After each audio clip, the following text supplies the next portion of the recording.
Sara grew up believing her family loved her, but as she became more beautiful, jealousy turned her own sisters into enemies.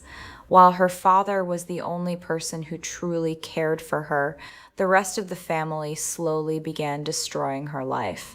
If you want to know why they behave like this, keep watching this story and subscribe to our channel for more stories like this. My name is Sara. I am 22 years old now, but the story I am about to tell began long before I understood what jealousy was. When I was little, I believed my family loved me. We lived in a modest house on the edge of town.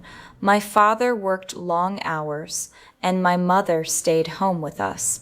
I had two older sisters, Nadia and Hiba, and an older brother named Samir. As a child, I thought we were happy. Every evening, my father would come home carrying small treats. "Sara," he would call from the door. I would run into his arms, laughing. "What did you bring me today?" He would smile. "Guess?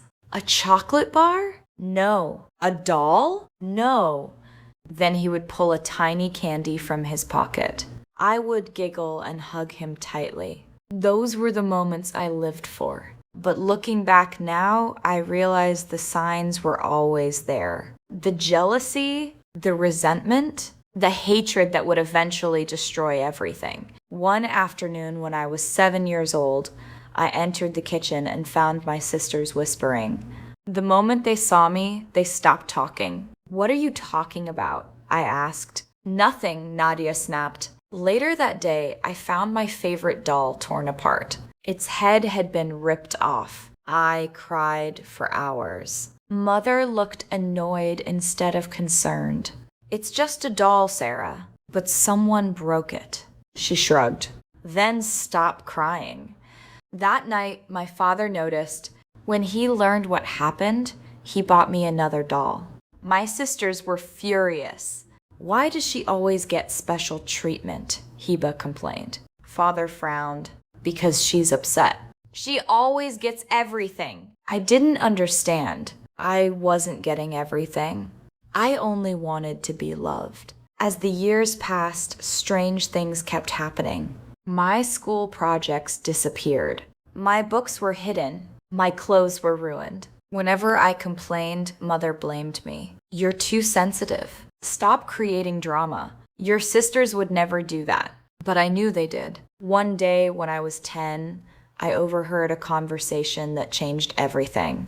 I was walking past Mother's room when I heard Nadia's voice. "Everyone says Sara is prettier than us." Silence. Then Mother's voice. "People talk nonsense, but they do say it." Mother sighed. "Just ignore them." I froze.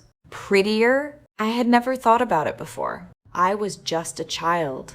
But from that day forward, I noticed the way people looked at me. Neighbors would smile.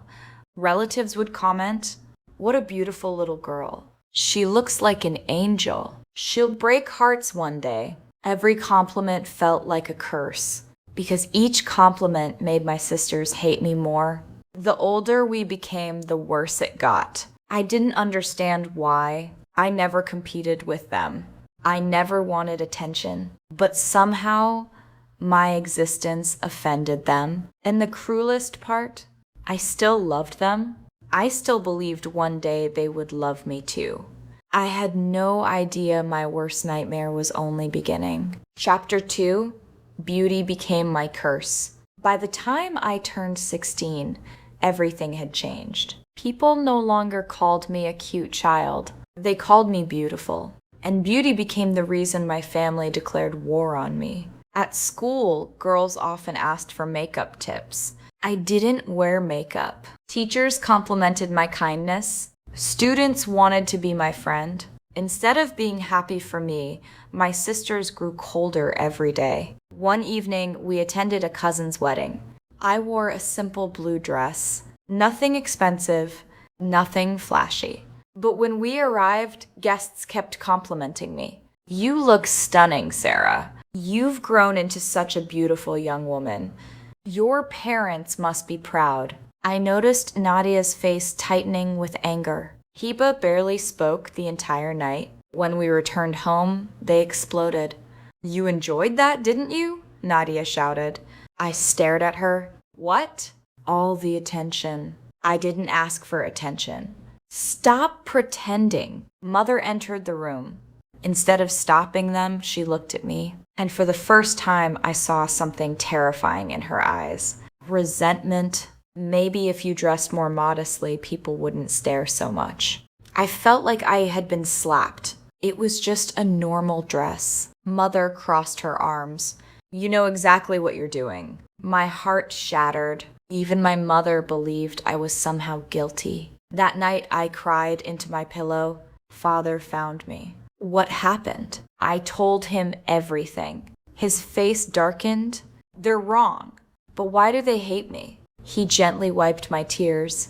Some people become bitter when they compare themselves to others. Even family? His eyes filled with sadness. Especially family. Those words stayed with me forever.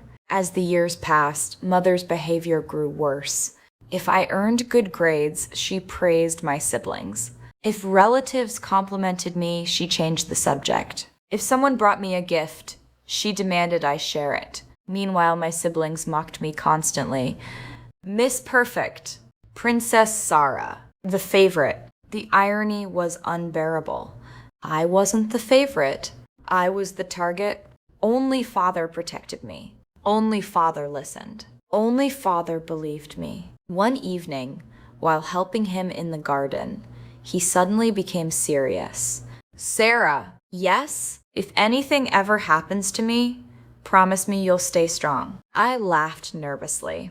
"Why are you saying that?" He forced a smile. "No reason." But there was a reason. A terrible reason. A few weeks later, Father collapsed at work. The phone call came at midnight. Mother screamed. My siblings panicked. I felt my entire world stop. At the hospital, doctors rushed around him. Hours later, a physician emerged. His expression told us everything. Father was seriously ill. Very seriously ill. As I sat beside his hospital bed, holding his hand, he looked at me with tears in his eyes. "Sara, don't talk, Dad. I need you to listen." Fear gripped my chest. "You'll be okay." But he slowly shook his head. Then he whispered words that would haunt me forever. "They're going to come after you." My heart stopped. "What do you mean?" His eyes moved toward the hallway where my family stood. "You must be careful. Dad, they've been waiting for this." I didn't understand. Not yet. But outside that hospital room, my siblings were already discussing something that would destroy my life. Something so cruel I could never have imagined it. And my father knew it. Before we go further, take a moment to press like button. Also comment from where you are watching us. I will love to hear. The day Father warned me, I wanted to believe he was mistaken. After all, these were my siblings. Yes, they were jealous. Yes, they treated me badly. But surely they wouldn't do something truly evil.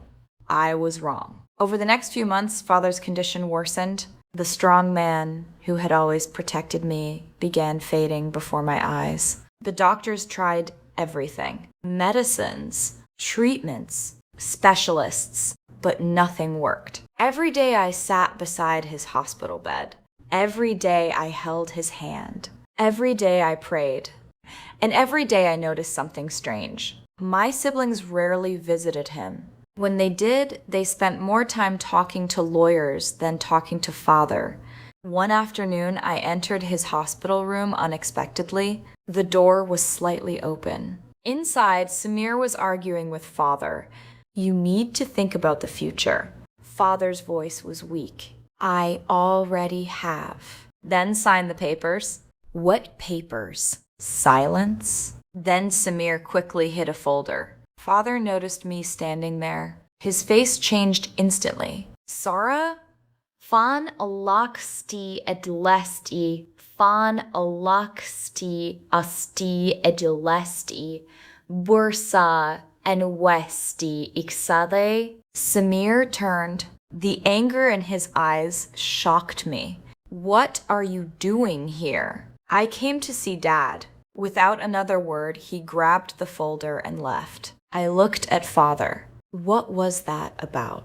His eyes filled with worry. Nothing. But it wasn't nothing. A few days later, the rumors started. At first, they were small. Whispers. Strange looks from neighbors. People who once greeted me warmly now avoided eye contact. One afternoon, I walked into a bakery. The owner had known me for years. This time she looked uncomfortable. "Hello, Sara." "Hello." There was an awkward silence. Then she asked carefully, "Is everything okay at home?" "Of course." She hesitated. "I heard some things." "What things?" Her face turned pale. "Never mind." I left feeling confused. The next day, I learned the truth. A childhood friend called me. "Sara, is it true?" "Is what true?" Her voice lowered. "That you're meeting men secretly?" I nearly dropped my phone. "What?" "People are talking." My blood ran cold. I've never done anything like that. I didn't believe it either, but the damage had already begun. Someone was spreading lies about me. Terrible lies. Rumors that I was immoral.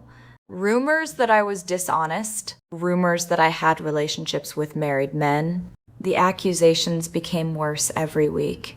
People whispered when I walked by. Relatives stopped inviting me to gatherings. Marriage proposals disappeared. I felt my entire reputation collapsing. Then one evening, I accidentally overheard Nadia and Hiba talking. You should have seen her face. They laughed. My heart sank. What face? When she realized people believed the rumors. More laughter. I stood frozen behind the wall.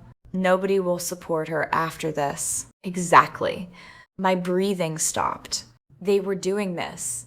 My own sisters. I rushed into the room. Why? They jumped. Then Nadia smiled. A cruel smile. Why what? You started those rumors. Can you prove it? Tears filled my eyes. Why would you do this to me? Her answer shattered me. Because we're tired of everyone treating you like you're special. I stared at her, unable to speak, unable to breathe, unable to understand how hatred could grow this deep. That night, I cried beside Father's hospital bed. He listened silently. When I finished, tears rolled down his cheeks. I failed you? No, Dad. I should have protected you better. You always protected me. He squeezed my hand weakly. Then he whispered something that terrified me. Sara, there are documents hidden in my study. What documents? Promise me you'll find them. His voice trembled. They'll explain everything. Before I could ask more questions, nurses entered the room, and the conversation ended. I had no idea those documents would eventually change everything. But first, I would lose absolutely everything. 3 weeks later, my father died. Even now, remembering that day hurts. The hospital room was quiet. Machines beeped softly. I held his hand. His breathing became slower, weaker. Then suddenly, it stopped. The silence that followed felt endless. Dad? No answer. Dad? The doctor lowered his head, and my world collapsed. I screamed. I begged. I cried until I could barely breathe. But nothing could bring him back. The only person who truly loved me was gone. The funeral was crowded. People cried. People prayed. People spoke about Father's kindness. Meanwhile, my siblings acted strangely calm. At the time, I thought they were handling grief differently. Now I know better. They weren't grieving, they were celebrating. Their biggest obstacle had disappeared. Less than a week after the funeral, they called a family meeting. I entered the living room. Mother sat beside Samir. Nadia and Hiba looked unusually confident. Something felt wrong, very wrong. Samir cleared his throat. We need to discuss Father's will. My stomach tightened. A lawyer sat beside him. He opened a file, then began reading. According to the document, almost everything belonged to Mother. The house, the savings, the land, the business shares, everything. Then came the final sentence. Upon Mother's death, the inheritance would be divided equally among Samir, Nadia, and Hiba. Not me. My name wasn't there. Not once. The room spun around me. This can't be right. The lawyer frowned. It is. I looked at Mother. Mom? She avoided my eyes. Dad would never do this. Samir slammed his hand on the table. Are you accusing us of lying? Yes. Silence. The lawyer looked uncomfortable. I continued. My father loved me. Nadia laughed. Apparently not enough. The cruelty of those words nearly broke me. I demanded to see the document. When I examined it, something felt wrong. The signature looked strange, different somehow, but I couldn't prove it, and nobody listened, not even Mother. A week later, things became worse, much worse. One evening, Samir approached me. You need to leave. I stared at him. What? This house belongs to Mother. It's my home. No. His voice was ice cold. Not anymore. I looked at Mother desperately. She said nothing. Nothing. The woman who carried me for 9 months sat silently while her son threw me away. My heart shattered into pieces. You want me to leave? Mother finally spoke. If that's what your brother thinks is best, that sentence destroyed something inside me forever. I packed my belongings into 2 old suitcases. That was all I had. 22 years of memories reduced to 2 bags. As I walked toward the front door, I turned around. Part of me hoped someone would stop me. Mother, my sisters, anyone. Nobody moved. Nobody spoke. Nobody cared. I stepped outside. The door closed behind me. And just like that, I became homeless. The following weeks were pure misery. Relatives refused to help. Most believed the rumors. Others feared getting involved. I slept on couches, cheap hostels, sometimes bus stations. Every day brought new humiliation. One afternoon, I applied for a job. The manager seemed interested until he recognized my name. Oh, everything changed. He suddenly became distant. We'll call you. He never did. The rumors had followed me everywhere. One rainy evening, I sat alone on a park bench, cold, hungry, broken. I stared into the darkness and wondered whether life would ever improve. Then my phone rang. An unknown number. I almost ignored it, but something made me answer. Hello? A man's voice spoke. Is this Sara? Yes. There was a pause. Then he said something that made my heart race. I knew your father. I sat upright. What? He told me to contact you if anything happened to him. My breathing stopped. Who are you? Another pause. Then he answered, and the name he gave would begin a chain of events that would uncover secrets buried for decades. Secrets powerful enough to destroy my siblings forever. But before justice arrived, life still had one more betrayal waiting for me. The man's name was Kareem. At first, I didn't know whether to trust him. After everything that had happened, trust felt dangerous. Still, something about his voice sounded sincere. Your father spoke about you often, he said. My heart tightened. When? A few months before he became seriously ill. I swallowed hard. What did he say? There was silence. Then Kareem answered softly. He said you would need help one day. For the first time in months, I cried. Not because I was sad, because someone remembered my father. Someone knew he had loved me. We agreed to meet the next day.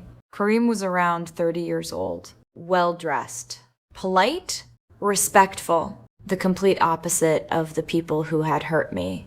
For weeks, he helped me. He found me temporary work. He helped me rent a small room. Most importantly, he listened. Every night I told him everything. The rumors, the inheritance, the betrayal, the loneliness. He seemed genuinely angry on my behalf. "Your family is evil," he said one evening.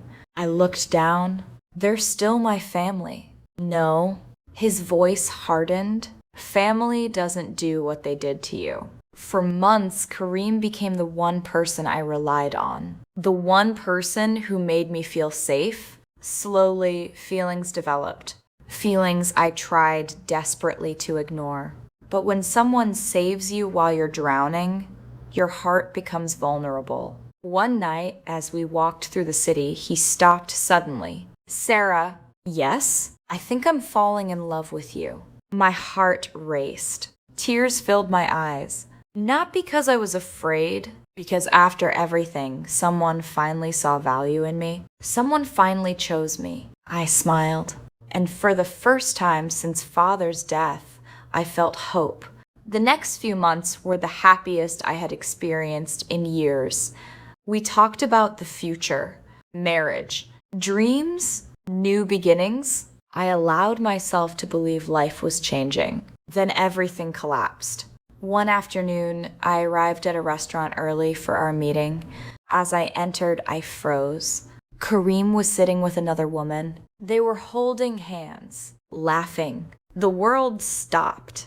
At first, I thought there must be an explanation. Then the woman kissed him. My knees nearly gave out. I watched from a distance, unable to move, unable to breathe, unable to accept what I was seeing. That evening, I confronted him. "Who is she?" His face went pale. "Sara, who is she?" The silence gave me my answer. Tears rolled down my cheeks. "Kareem?" Finally, he whispered. "My fiancé." The word hit me like a bullet.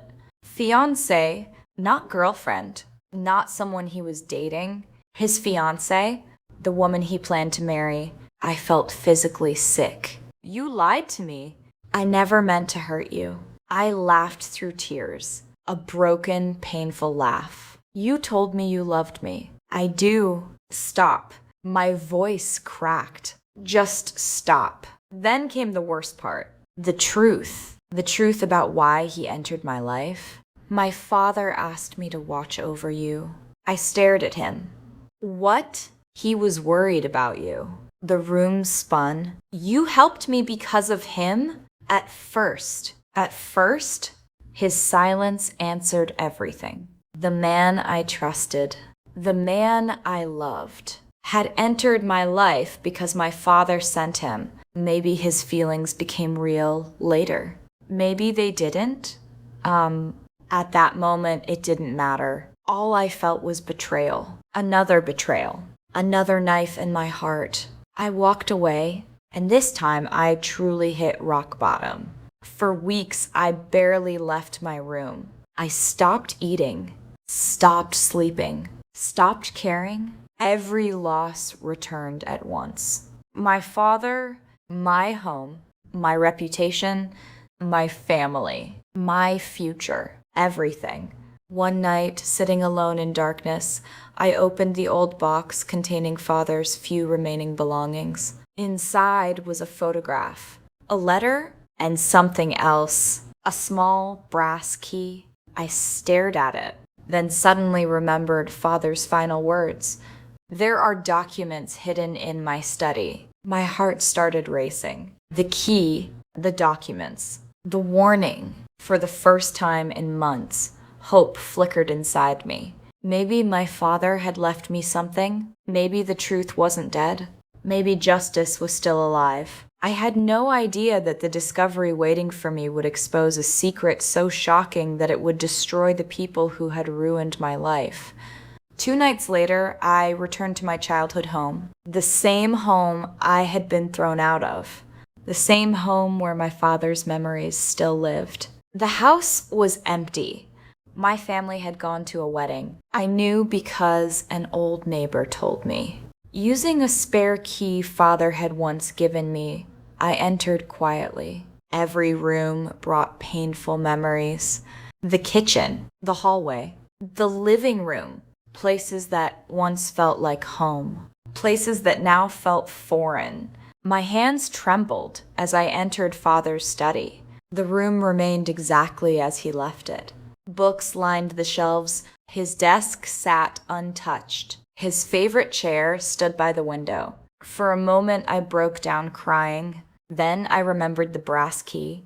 I searched carefully. Eventually, I discovered a hidden compartment beneath a bookshelf. My breath caught. The key fit perfectly. Click. The compartment opened. Inside were several documents, a sealed envelope, and a flash drive. My heart pounded. The envelope had my name written on it, in Father's handwriting. I opened it. Inside was a letter. As I read, tears streamed down my face. My beloved Sara, if you are reading this, I am gone. I know what your siblings are planning. I know they will try to take everything from you. That is why I prepared evidence. Trust no one, especially those inside this house. The truth is hidden on the flash drive. I love you more than words can express. Please forgive me for not being able to stay longer. Dad, I cried uncontrollably. Then I examined the flash drive. The contents changed everything. There were video recordings, legal documents, bank records, messages, evidence proving that my siblings had forged Father's signature, evidence proving they manipulated the will, evidence proving they had stolen money during his illness. But that wasn't the biggest shock, not even close. The final video was recorded 3 weeks before Father's death. I opened it. Father appeared on screen. Weak, tired, but determined. He looked directly into the camera. Then he said words that froze my blood. If anything happens to me unexpectedly, investigate my medication. My heart nearly stopped. The recording continued. I recently discovered someone has been altering my prescriptions. I stared at the screen, unable to breathe. Father continued, I don't have proof yet, but I fear someone wants me gone. The room spun. Gone? My own siblings? No, surely not. Then I opened another folder. Medical reports, pharmacy records, text messages, and suddenly the horrifying truth became clear. Someone had been interfering with Father's medication. Not enough to immediately kill him, but enough to worsen his condition. Enough to speed up his decline. Enough to increase the chances of his death. I felt physically ill. The evidence pointed directly towards Samir, my own brother. The investigation that followed lasted months. Police became involved. Lawyers became involved. Experts examined every document, every record, every signature, and one by one, the lies collapsed. The forged will was exposed. The stolen inheritance was exposed. The financial fraud was exposed. The medication tampering was exposed. My siblings' world began crumbling. The same people who spread rumors about me now faced public shame. The same people who called me worthless now stood before judges. The same people who destroyed my life were finally exposed. But the greatest shock came from Mother. During the investigation, she confessed something she had hidden for years, something that broke my heart all over again. One afternoon, she asked to see me. I almost refused, but eventually I agreed. When I entered the room, she looked older than I remembered. Smaller, broken. She began crying immediately. Sara, I remained silent. Then she whispered, I failed you. Tears rolled down her cheeks. I was jealous. I stared at her. What? She looked away. Everywhere we went, people praised you. I couldn't believe what I was hearing. You were my mother. I know. Her voice cracked, and I hated myself for it. The room fell silent. Years of cruelty, years of neglect, years of rejection, all rooted in jealousy. Not because I had done anything wrong, simply because I existed. Simply because people noticed me. The realization hurt more than any lie, more than any betrayal. Because all my life I had wondered what was wrong with me. The answer was devastating. Nothing was wrong with me. The problem was never me. It was them. Months later, the court reached its final decision. The fraudulent will was canceled. Father's real will was discovered among the hidden documents. And this time, my name was there, not because Father loved me more, but because he loved me enough to protect me. The inheritance was restored. The house was returned. The stolen assets were recovered. Justice had finally arrived. But strangely, that wasn't what healed me. The money didn't heal me. The house didn't heal me. The victory didn't heal me. What healed me was something much simpler. One evening, after everything ended, I sat alone in Father's garden. The same garden where we used to talk. The same garden where he once told me to stay strong. The sun was setting. Birds sang softly. And for the first time in years, I felt peace. I looked toward the sky and whispered, "I did it, Dad." A warm breeze passed through the trees. And somehow I felt him there, not physically, but spiritually, as if he were smiling, as if he finally knew I was safe. Tears rolled down my cheeks. Not tears of sadness, tears of love, tears of gratitude. Tears for the man who believed in me when nobody else did. The man who protected me, even after death. The man who left behind the truth. People often ask me how I survived. The answer is simple. I survived because one person loved me enough to leave me hope. And sometimes, hope is all we need. If you're listening to my story today and feel rejected, if your own family has hurt you, if people have made you feel worthless, please remember this. The cruelty of others does not define your value. Their jealousy is not your fault. Their hatred is not your identity. One day the truth will speak. One day justice will arrive. And one day you will discover what I discovered. You were never the problem. You were simply surrounded by people who couldn't appreciate your light. And no matter how hard they try, light always finds a way to shine.